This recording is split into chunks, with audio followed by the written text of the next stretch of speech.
오늘 말씀은요, 지난주에 이어서 마태복음 11장 16절로 19절 그리고 중간에 좀 넘어서서 그 다음 중간 내용은 제가 소개할 거고 25절로 30절 말씀입니다. 시간 갔으니까 하나님은 누구에게 정말 누구들으라고 그런 마음으로 교독해서 받으십시다. 이 세대를 무엇으로 비유할까? 이 세대를 무엇으로 비유할까? 참고로 예수님 말씀하신 거예요. 비유해 보자면 아이들이 장터에 앉아 제 동물을 불러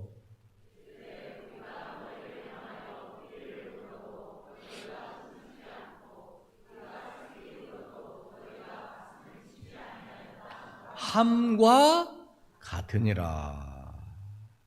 요한이 와서 세례 요한이 와서 먹지도 않고 마시지도 아니하매 그들이 말하기를 귀신이 들렸다 하더니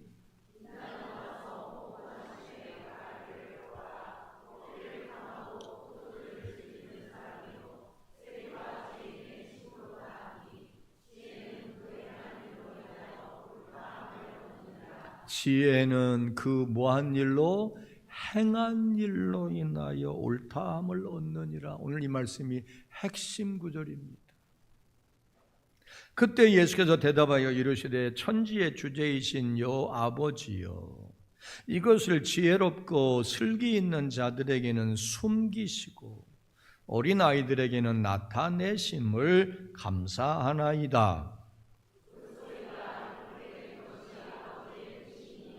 내 아버지께서 모든 것을 내게 주셨으니 아버지 외에는 아들을 아는 자가 없고 아들과 또 아들의 소원대로 계시를 받는 자 외에는 아버지를 아는 자가 없느니라.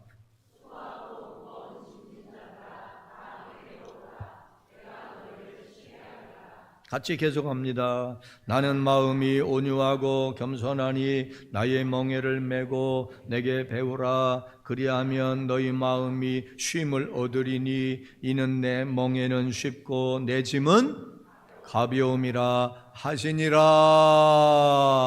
예수님이 실제 하셨던 말씀이라고 믿으실 수 있으면 아멘. 특별히 여기서 수고하고 무거운 짐진 자들아 다 내게로 오라. 이 말씀은 여러분이 한 번 이상 들어본 말이지만 예수님의 말씀 중에 너무 유명하고 비중 있고 핵심적인 말씀입니다. 그러나 오늘 이 말씀, 저는 이 말씀을 다루지는 않겠습니다. 소개는 할 겁니다. 핵심적으로 이 말씀 얘기할 거 아니기 때문에 오늘 이 말씀 다 아는데 그러지 않기를 바라요. 예수님은 이 말씀을 왜 어떤 상황에서 하셨을까를 설명할 거예요. 그게 중요한 거기 때문에. 그리고 이 말씀의 내용을 마지막으로 함께 소개하고 결단할 겁니다. 자, 이 말씀은 언제 어떤 상황에서 왜 예수님 말씀하신 건가요? 우선 이 말씀은 앞장 11장 전반부를 보면 배경이 있어요. 세례 요한이 말이죠, 감옥에 갇혔어요. 개인적인 잘못으로가 아니라 정의 공의를 이제 주장하느라고. 당시 왕이 자기 제수씨를 건드렸어. 그래도 왕이라 누구도 말을 못해. 근데 당시 제사장이었기도 했던 세례 요한이 어떻게 그럴 수 있어? 바른 말 했다고. 어디다 대고 나한테, 내가 왕인데 뭘 못해? 짐이 곧 법이야. 그래도 그렇지 어떻게 제수씨를 건드려? 그랬더니 잡아 가더라. 그중 감옥에 있는 거예요. 그때나 지금이나 세상은 참 부조리한 게 많고 바른 말을 하고 사는 게 참 어렵고 정말 정의와 공의는 정말 어려워요. 그러다 보니 그죠? 바르게 살고 바른 말을 하는 게 점점 어려운 세상이 돼요. 그때도 그랬나 봐요. 권력이 무서워서. 그래도 세례 요한은 바른 말을 해. 감옥에 갇혀 있는데 얼마나 힘들어요. 근데 본인이 그렇게 생각했는지 모르지만 아니면 제자들이 언제나 그 옆에서 부추기는 사람들이 문제예요. 선생님, 아니 선생님이 예수님을 소개하고 예수님을 전하고 예수님이 구세주가 돼서 이 세상에 오실 거니까 받아들이라고 얼마나 많이 얘기하셨어요. 그리고 예수님이 진짜 메시아고 구세주라면 내가 죄짓고 감옥에 갇힌 게 아니라 하나님의 뜻, 하나님이 주신 사명을 이루기 위해 정의와 공의가 강물처럼 흐르게 하기 위해 내가 했으면 날 구해주고 건져줘야 될 거 아니에요. 그 예수님이 진짜 메시아가 맞을까요? 나는 아닌 것 같아요. 항상 어디든지 부추기는 사람들이 있어요. 이거 조심해야 돼. 거기에 넘어갔는지 세례 요한도 너무 힘드니까 그랬는지 그러면 예수님에 가서 여쭤봐라. 정말 우리가 기다리는 메시아가 우리는 당신이라고 생각했는데 맞아요? 물어보라고 그랬어요. 그래서 세례 요한의 제자들이 예수님께 와서 당신이 메시아입니까? 물어보는 거예요. 그때 하신 말씀이 오늘 본문이에요. 맞다. 너희가 나하고 여기 와서 봐서 내가 병든 자를 고치고 귀신 들린 자를 내쫓고 하나님 나라를 전파하고 복음을 전하는 거 보잖아. 가서 본대로 전해. 본대로 전해. 그 우리 예수님 참 친절하셔. 그 장면을 본 예수님의 제자도 있을 거고 사람들도 있잖아요. 예수님의 제자들은 예수님이 철석같이 구세주라고 메시아라고 지금 믿어야 안 믿어요? 그죠? 세례 요한도 믿는다고 생각해요? 안 해요? 근데 세례 요한이 제자를 보내가지고 다시 말하면 그지? 세례 요한이 보냈어? 그 사람 안 됐네, 못 됐네, 어디다 대고 한 입 가지고 두 마리. 그럴 수 있죠. 그럴까봐 예수님이 세례 요한을 변호해 줍니다. 세례 요한은 그런 사람 아니다. 훌륭한 사람이다. 여자가 낳은 자 중에 세례 요한 같은 사람은 없다. 여러분, 변호가 필요하고 증언이 필요하면 변호도 하고 좀 증언도 할 수 있는 사람이 좀 됩시다. 우리는 무언가에 이렇게 연루되는 게 싫어가지고 저 사람 잘못 없다 하는 것도 알면서도 입 닫고 가만히 있는 경우 많아요. 성경에 김은 김고 아니면 아니라고 말하라고 그랬지. 근데 우리는 뭔가 개입되는 게 싫어해. 근데 예수님은 그러지 않고 세례 요한을 변호했어. 아니야. 저런 말 할 수 있어. 그렇지만 세례 요한은 훌륭해. 할렐루야. 그러고 나서 하신 말씀이 오늘 본문이에요. 문제는 뭐냐? 따라합시다. 너희들이 다 따라해봐. 너희들이 문제다. 세례 요한이 문제가 아니야. 너희들이 문제야. 세례 요한이 잘못하고 있는 거 아니야. 그럴 수 있어. 너무 힘드니까. 근데 너희들이 더 문제야. 결론이 뭐냐? 어떻게 그렇게 미련하냐? 너들 똑똑하다고 그러지? 사람은요 다 자기 잘난 맛에 살고 똑똑한 줄로 알아요. 특별히 당시 예수님을 반대하고 세례 요한을 반대하고 감옥에 쳐넣던 그들 있잖아요. 그들은 기득권층들이고 잘난 사람이고 많이 배운 사람이고 똑똑하다는 사람들이었을까요? 무지랭이들이었을까요? 똑똑한 사람이었지. 근데 너희들이 행동하는 걸 보니까 다 따라해봐요. 헛똑똑이다. 너희들 미련해. 뭘 보면 아느냐? 뭐 학벌? 세상의 지위? 지금 갖고 있는 명망? 입고 다니는 옷? 말하는 본새? 그거를 볼 때 남들이 이렇게 보면 야 똑똑하다 훌륭하다 지혜롭다 할 것 같지만 다 따라해봐요. 행동하는 걸 보니 똑똑하지 않다. 여러분, 학교 다닐 때 수학 문제 잘 풀었다고 과연 똑똑할까요? 그건 공부를 잘하는 거예요.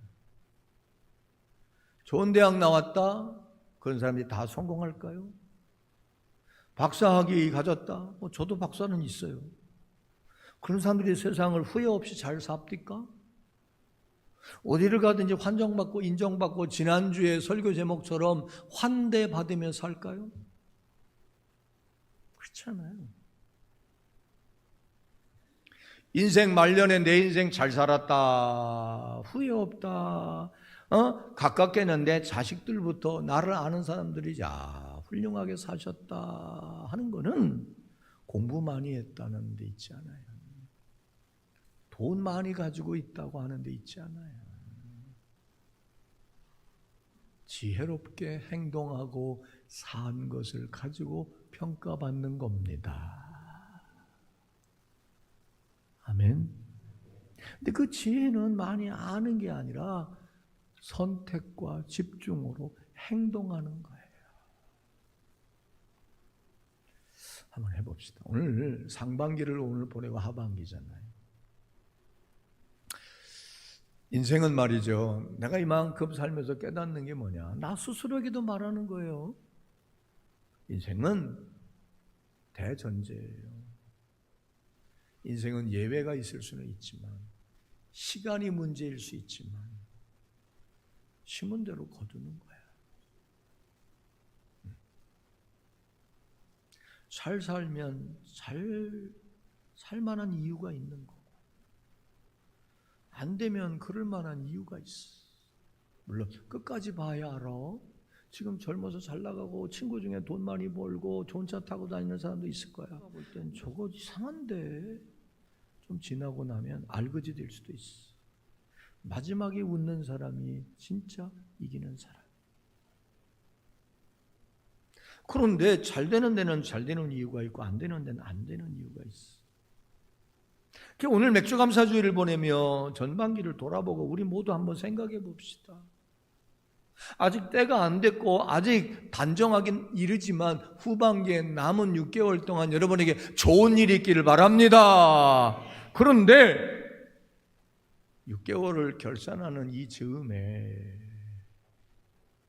힘들고 어려운 일들만 있고 기대하고 바랬던 일들은 전혀 이루어지지 않았고 뭔가 어려움이 계속되고 있다면 오늘 예수님 말씀처럼 야 내가 뭐 대학을 안 나왔냐 공부를 못했냐 뭐 열심히 살질 않았나 그것만 생각하지 말고 지혜롭고 현명하게 생각하고 행동했냐 하는 것을 돌아볼 수 있기를 바랍니다. 내가 가만히 보니까 너희들 미련해. 특별히 따라합시다. 반응을 보일지 몰라. 선택할 줄을 몰라. 그러면서 예수님 말해요. 비유로 내가 말해볼게. 너희들의 행동 방식이 뭐냐. 자, 장에 가면 애들이 놀이하잖아. 애기들이 소꿉장난 가지고 놀이하잖아. 우리 애들도 이제 놀이해요. 근데 뭐 요리하는 놀이도 하고 남자들은 그지 전쟁 놀이도 하고 그지? 여름에 이제 해변가 가지고 두꺼 봐 하면서 헌집 줄게 이것도 할 거야. 당시 유대인들의 애들 놀이 문화가 뭐였느냐 하면 두 가지 하는 거. 하나는 장례식에서 그죠? 장례식에서 어른들이 곡하는 것을 흉내해요. 여러분 맹모 삼천지교 맹모가 어떻게 그렇게 위대한 사람이 됐느냐? 엄마 덕분이란 말이에요. 엄마들 잘 들어요. 시장통에 제일 싸구려 시장통이 싸잖아. 시장통에 이사 가서 샀더니 그지? 맨날 도떼기 시장에서 애들이 남대문 시장 가면 뭐 하지? 골라 맨날 그것만 해. 시장통에 뭐 돌아다니기만 해. 안 되겠다 싶어서 다음에는 조용한 어디로 이사 가요? 공동묘지 곁으로. 아니 맹모 삼천지교 못 들어봤죠? 갔더니 애들이 뭐해? 에고 이제 가면 언제 오나. 아니 새파랗게 젊은 놈들이 애기들이 장례식 흉내내고 있다. 안 되겠다 싶어서 나중에 지금 갑자기 생각 안 나요. 선생님 마지막에 간 데가 어디지? 학교 근처인가? 그래서 공부하는 분위기, 공부하는 여건 속에 갔더니 얘가 공부해서 맹자가 됐다는 거예요. 그렇다고 또 다 대치동으로 이사 가지 말고, 당시 유대인들을 보니까 시장에서 애들이 피리를 불어. 그 피리는 언제 부는 거냐? 결혼식 때. 결혼식 행사를 해. 그 중동의 이스라엘에 피리 불면서 결혼식에 춤추는 거야, 막. 여러분, 유대인의 결혼식은 몇 박 며칠을 해요. 그럼 피리를 불면, 우리 춤추자! 그러는 거야. 근데 꼭 누구라고 그래야 될까? 점잖해가지고 웃어줘요. 피리 불어도 가만히 있는 거야. 거기 맞춰. 반응할 줄을 몰라. 웃지를 않아. 춤을 안 춰. 그러니까 걔하고도 같이 놀려고 이제는 장례놀이를 애고. 근데 뭐 하질 않아? 울지도 않아. 결혼식 파티 놀이를 해도 무반응. 장례식 파티를 해도 무반응. 세례 요한이 와서 장례식처럼 회개하라. 하나님 나라가 가까웠다. 회개하고 예수 믿어 구원받아라. 반응을 보여 안 보여? 안 보여. 더군다나 세례 요한은 먹지도 마시지도 않고 금식하면서 그죠? 정말 열심히 간절히 했어. 그러더니 탐복하고 감사하고 한 게 아니라 저 귀신 들렸네. 왜? 안 먹으니까. 참고로 여러분 정신병인지 귀신병인지 아는 방법이 있어요. 1번 잠을 안 자요. 귀신 들리면. 2번 밥을 안 먹어요. 그러니까 그들 눈에 보면 세례 요한이 딱 뭐 들린 거야? 귀신 들린 거야. 그러면서 회개하라고 그랬더니 요즘 말로 말할게. 우리 목사님 미쳤다. 뭘 회개하라고 그래. 복 빌어주지. 그러자 이제 예수님이 나타나셔서 예수님이 반대 얘기예요. 반대 얘기. 무슨 말이냐? 자, 예수님의 비유를 봐봐요. 예수님의 비유와 예수님의 하나님 나라는 잡아요. 예수님 말씀하신 하나님 나라는 뭐냐? 성령 안에서 뭐가 충만한 의와 평강과 희락이라는 데에 집중해 봐요. 잔치집엔 즐거움이 있어야 되잖아. 기쁨이 있어야 되잖아. 장례집에는 엄숙함과 침울함과 울음이 있어야 되잖아. 아이고 내가 우리 아버지한테 잘못해서 우리 엄마한테 잘못해서 그 침울한 분위기로 그래서 성경에 내가 장례집에 가야 되고 잔치집에 갈 일이 있으면 둘 중에 선택하되 어디 가라고 그랬어? 초상집에 가라고 그랬어. 왜? 초상집에 가서 사람은 이렇게 때가 되면 가는 거구나. 엄마 아버지 보내놓고 친구 보내놓고 그때 다 후회하잖아. 눈물 흘리잖아. 그러면서 살아계실 때 잘해야지. 그리고 깨닫는 게 초상집 장례집 가서 먹고 마시고 벌라 그러면서 노는 것보다 가장 지혜로운 거다. 성경은 그렇게 얘기하고. 그렇지만 세례 요한은 회개하라. 초상집처럼 하나님의 심판이 가까웠다. 그래도 요지부동이야. 여러분, 내가 여러분에게 회개하라는 설교 요즘 잘 안 합니다.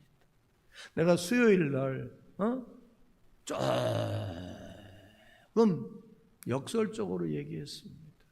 왜? 교인들 무서워서. 싫어할까 봐. 요새 어느 교회에서 회개하라고 합니까? 여러분 죄 안 짓고 살잖아요. 예수님 때보다 안 짓잖아요. 한국교회 회개하라는 설교 있으면 어제 나한테 갖고 와봐요.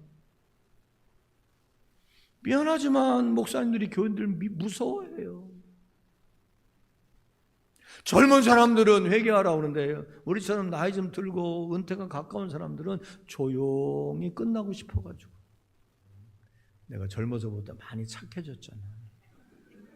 야단도 안 치고, 그지? 나 미움받을까 봐 그래.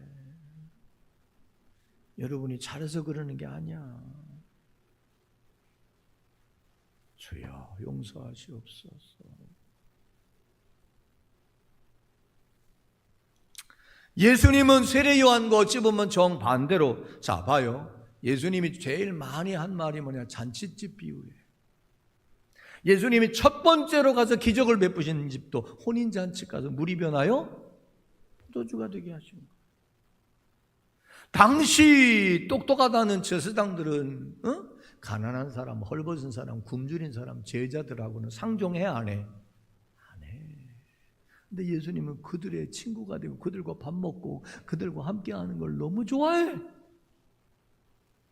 그랬더니 세례 요한 보고는 미쳤다고 그러더니 귀신 들렸다. 예수님한테는 뭐라고 그래? 먹기를 탐하는 자들이 살아. 응? 목사님이 기도나 하지 맨날 교인들하고 먹는다고.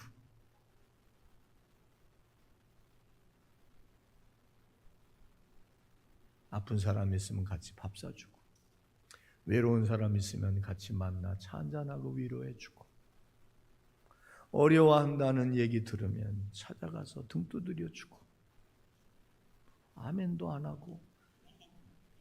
예수님 그러셨거든. 그래서 나 초년병 때 목회 배울 때 우리 잘 나가는 목사님, 훌륭한 목사님 그랬어요. 목회는 따라해봐. 목회는 먹회다. 잘 먹어줘야 됩니다. 먹고 싶어. 먹을 때 정들고 그때 얘기하고. 그러면 또 어떤 사람은 목사님이 교인들하고 만나서 밥 먹는다. 예수님을 그랬거든. 세례 요한하고 세리들하고 밥 먹는다고 먹기를 탐하는 자라고. 그러면 봐봐. 꼭 둘 중에 하나는 아니지만 어느 장단에 춤추냐 이거야. 엄숙하게 회개해라. 그런 세례 요한도 싫다고. 기뻐해라. 예수 그리스도 안에 있으면 정죄함이 없고 내 죄 사함 받아서 구원받고 죄와 저주와 사망에서 해방되어 자유함을 얻게 되리라. 그러므로 기뻐해라. 즐거워해라. 감사해라. 그것도 안 해.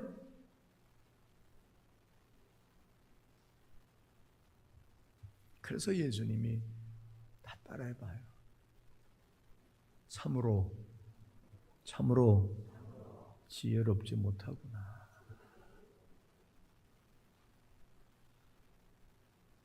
너희들 스스로 지혜로운 줄 알지? 하나 원리를 배우자고요. 공부 많이 했다고 지혜롭지 않아요. 학위 가졌다고 지혜롭지 않아요. 특별히 지혜는 생활에서. 특별히 여기 사람들은 그냥 고정관념에 꽉 차가지고 자기 생각에 꽉 차가지고 수용성이 없어. 내가 슬프다고 그래도 즐겁다고 그래도 그것까지 가지고 뭘 기뻐. 딱 그런 거예요. 오늘 이 말씀 외웠으면 좋겠어요. 지혜는 그 행한 일로 인하여 옳다함을 얻느니라. 아까로 돌아가 봐요. 지난 6개월 동안 내가 지혜롭게 행동했나? 지혜롭게 살았나? 슬기롭게 행동했나? 자, 그러면 어떻게 사는 게 지혜로운 건가? 행동으로 옮기는 거예요.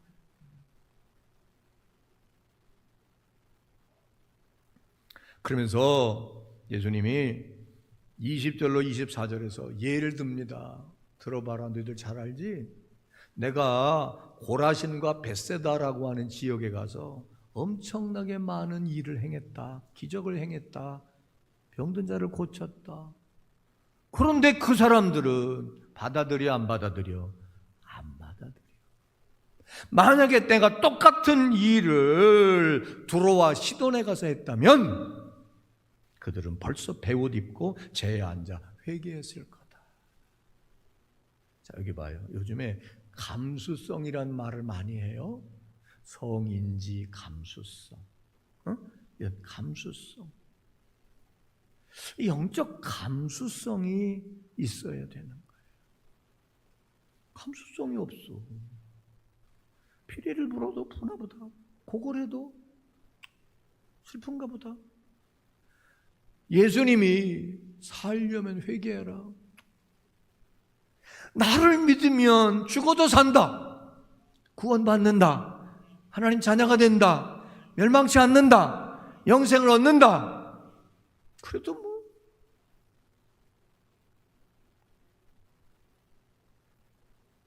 그러니 너희들은 새롭지 않다. 왜? 행동하지 않으니까. 행동하지 않으니까. 행동하지 않으니까. 그래서 오히려 너희들처럼 예수님은 이렇게 역설적으로 말해요. 천지의 주제이신 아버지여, 이것을 지혜롭고 슬기 있는 자들에게는 숨기시고 어린 아이들 같은 사람들에게는 나타내심을 감사하나이다. 내가 9시 예배 설교하다가 울었어요. 이 말씀이 생각났어요.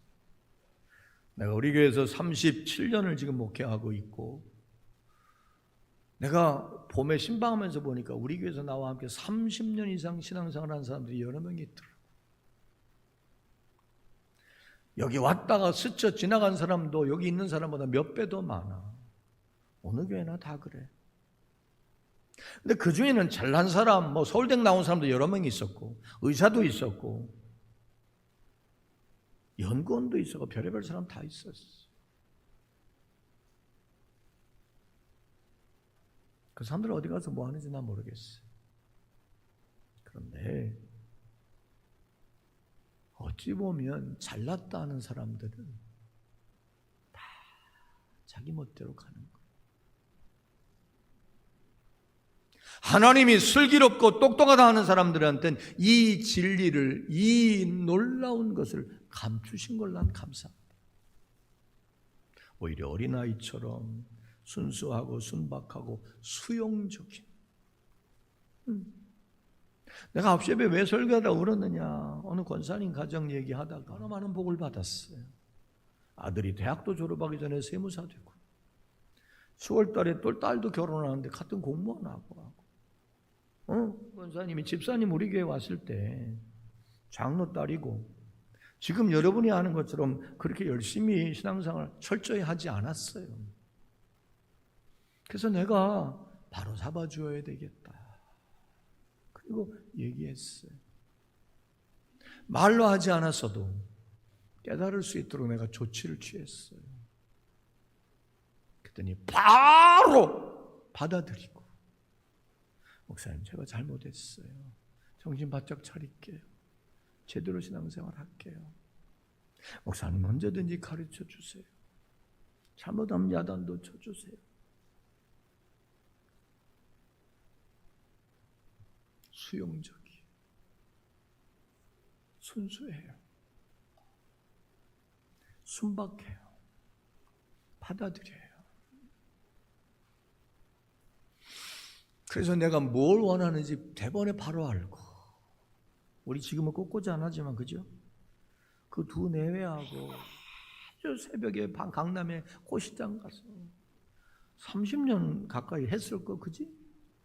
20년 넘게 했나? 꽃꽂이?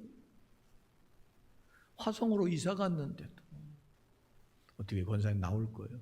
그러면 목사님이 이 교회에 계신 한 저는 나옵니다. 왜? 목사님 나의 영적 스승이십니다. 영의 아버지이십니다. 오늘 내가 이만큼 신앙생활하고 내가 이만큼 복을 받고 이렇게 된 건 하나님의 은혜지만, 하나님 목사님을 통하여 나를 그때그때마다 가르쳐 주셔서 내가 이렇게 됐습니다. 그런 교인이 내 평생 목회 한 명만 있어도 성경대로 말하면 내가 의의 멸류관을 받았으는 거예요. 그런데 중간에 그 많은 사람들이 얘기하면 귀동으로도 듣고, 사도 바울이 은퇴하기 전에, 말년에 죽기 전에 에베소 교회 장로들을 다 부릅니다. 당신들이 나를 귀히 여기고 내 말을 사람의 말이 아니라 하나님 말씀으로 들어주고, 내가 개인적으로 말할 때는 물론이고 사람들 앞에서 내가 공식적으로 공개적으로 얘기해도 당신들은 다 받아줘서 받아들여 변화돼서 신앙생활 잘하게 된 거 내가 너무 감사하다. 축복하고 떠납니다. 당시 세례 요한이 먹지도 자지도 않고 얘기해도 꼼짝도 안 해요.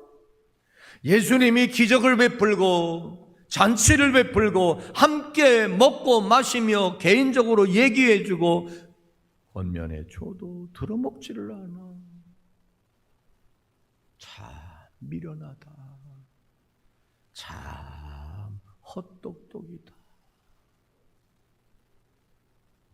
그 얘기예요.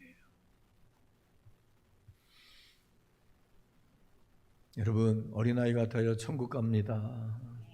어린아이 같아야 나는 신앙생활도 성공하는 것 같아요. 순수하게. 복잡한 사람들은 못해. 예수님이 씨 뿌리는 부에서 30배, 60배, 100배를 결실하는 사람은 25%라고 그랬어요. 넷 중에 하나니까. 길바닥에 똑같은 기회, 똑같은 말씀이 지금 되는 거야.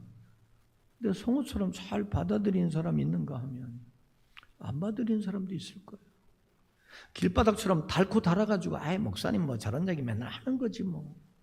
마음에 돌덩이들이 있어가지고 나 옛날에 교회 다녔는데 누구한테 시험 들었어. 그 아픈 기억 때문에 안 해. 누가 그랬어. 옛날에는 기도 시간에 눈 감아요 기도하는데 신 다 벗고 교회 들어갔잖아. 끝나고 나와보니까 자기 신이 없어졌어. 헌신 신고 와서 옛날에는 새 신으로 갈아 신고 가는 인간들이 있었다고. 그러니까 눈 감으라 하더니 훔쳐갔다고. 그래서 교회 안 가는 거야. 아픈 상처가 있어서. 그게 돌짝밭 같은 마음이 있는 거예요. 가시덤불이 뭐냐? 세상 근심 걱정 염려가 많아. 특별히 돈 욕심이 많아. 현실적인 즐거움을 누리고 싶은 마음이 강해. 그러니까 주일 성수하면 복 받아요. 성전에 나와 예배하면 그죠? 힘들고 어려워도 고난을 이길 수 있어요. 참고 견딥시다 하는데도 받아들여 안 받아들여? 조금 하다가 그만둬. 주일 성수도 조금 하다가 11조도 조금 하다가 기도 생활도 조금 하다가 봉사도 조금 하다가 그게 가시덤불에 떨어진 씨앗이야. 길바닥은 받아들이질 않아. 미안하지만 여러분 닳고 닳은 수십 년 신앙생활하는 사람들 오늘 내가 얘기했잖아요. 수고하고 무거운 짐진 자들은 안 할 거라고. 내가 봐 설교 전에 성경 읽고 하지 않는 주보에 안 내는지 알아요? 주보에 내면 미리 다 여러분 읽어봐. 그래놓고 수십 년 신앙생활을 오늘 뭐 수고하고 무거운 짐진 자들아 그 설교 하겠구나. 안 해. 미리 다 예측해. 다 안다고 생각해. 그 길바닥이야 길바닥. 옛날에 피정진 목사님은 그런 교인을 오리 같은 교인이라고 돼. 오리는 몸에서 기름이 나와가지고 은혜의 물에 푹 잠기게 하고 싶어도 가라앉아 안 앉아? 안 가라앉아. 집어넣으면 나오고 집어넣으면 나오고 집어넣으면 나오고 스며들지를 않아. 은혜와 말씀이 성령이 스며들지를 않아. 당시 그들은 그런 거예요. 참 진리를 얘기하고 살 길을 얘기하고 구원을 얘기하고 예수 믿으면 행복해진다는 얘기를 해도 들어 안 들어? 안 들어. 근데 듣는 사람들이 있거든. 자 여기도 여기 잘 들어요. 듣는 사람들이 있어. 그 사람들 지금 다 변화되고 다 복받은 거야. 아멘 하면 왜 들통날까 봐 아멘 안 해. 하나님 주시는 나를 통해 주시는 말씀을 받고 복받았잖아. 다 하나님께 영광 돌립니다. 근데 핵심은 뭐냐? 얘기해 주는 대로 듣는 거야. 얘기해 주는 대로 듣는 거야.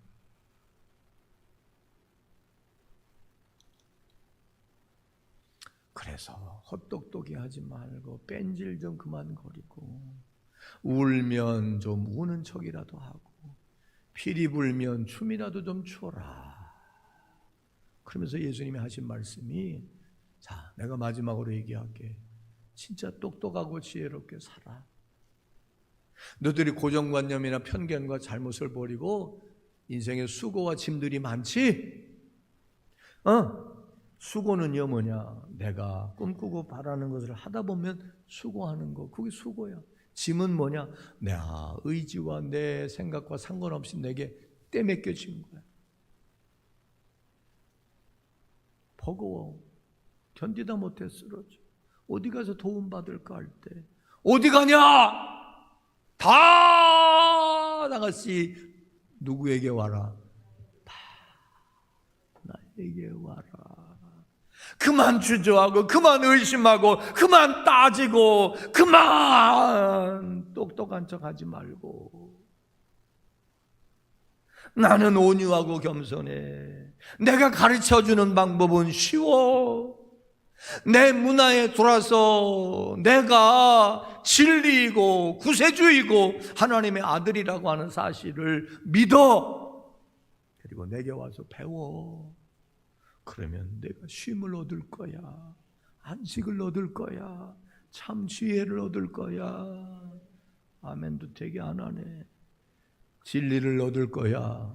구원을 얻을 거야. 행복을 얻을 거야. 변화를 얻을 거야. 예수님 마지막 하신 말씀, 내 말을 듣고 지켜 행하면 30배, 60배, 100배로 결실할 거다. 그걸 넘어서서 인생은 언제나 비바람 풍파가 있게 마련이야. 그때 내 말을 듣고 행한 자는 이제 장막 올 겁니다. 반석 위에 집을 지은 뭐한 사람 같으리니 지혜로운 사람 같을 거니. 제발 내가 얘기할 때 좀 들어.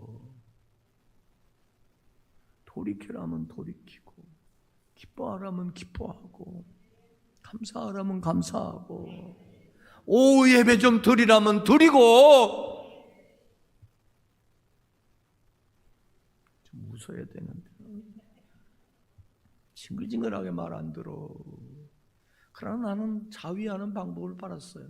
예수님이 말해도 25%는 듣는데 나 같은 게 말한다고 다 듣겠어.